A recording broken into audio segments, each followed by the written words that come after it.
Hello everyone, municipal election జరుగుతున్నాయి. ఇక్కడ Nalgonda corporation పరిధిలో వివిధ డివిజన్లలో ఉన్నటువంటి పోలింగ్ బూత్లకు మేము జనసేన పార్టీ తరఫున మా అభ్యర్థుల తరఫున మేము వెళ్ళడం జరిగింది. ఇక్కడ చూసినట్లయితే మనకు ఈ పోలీసులు బ్రహ్మాండంగా గవర్నమెంట్ వాళ్ళ పార్టీకి మాత్రం బ్రహ్మాండంగా సపోర్ట్ చేస్తున్నట్టు కనిపిస్తుంది ఇక్కడ అధికార పార్టీకి. ఎందుకంటే మా వాళ్ళు కనుక వెళ్తే వెళ్ళమని వెళ్ళగొడుతున్నారు. వాళ్ళు కనుక వస్తే వాళ్ళు వచ్చేసి వాళ్ళు ఎంతసేపు అయినా కానీ అక్కడ ఉండొచ్చు, ఇన్ఫ్లుయెన్స్ చేయొచ్చు పీపుల్ని. మెడలో కండువాలు వేసుకోవచ్చు, టేబుల్స్ పెట్టుకుని యథేచ్ఛ కండువాలు వేస్తున్నారు. మరి ఇదెక్కడి న్యాయమో అర్థం కావట్లేదు. ఈ పోలీసులు అనేవాళ్ళు మరి అందరికి ఒకే రాజ్యాంగం ఉందా, లేకపోతే అధికార పార్టీకి వేరే సపరేట్ గా ఉందా మాకు అర్థం కావట్లేదు. ఏ బూత్కు పోయినా కానీ అంతే.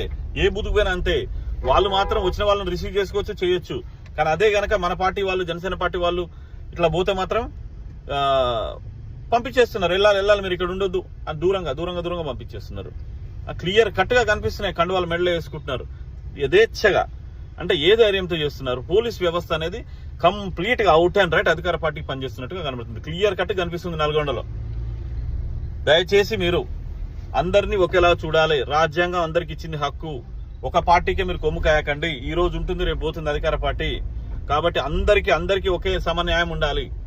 ఈ సందర్భంగా మేము తెలియజేస్తున్నాం.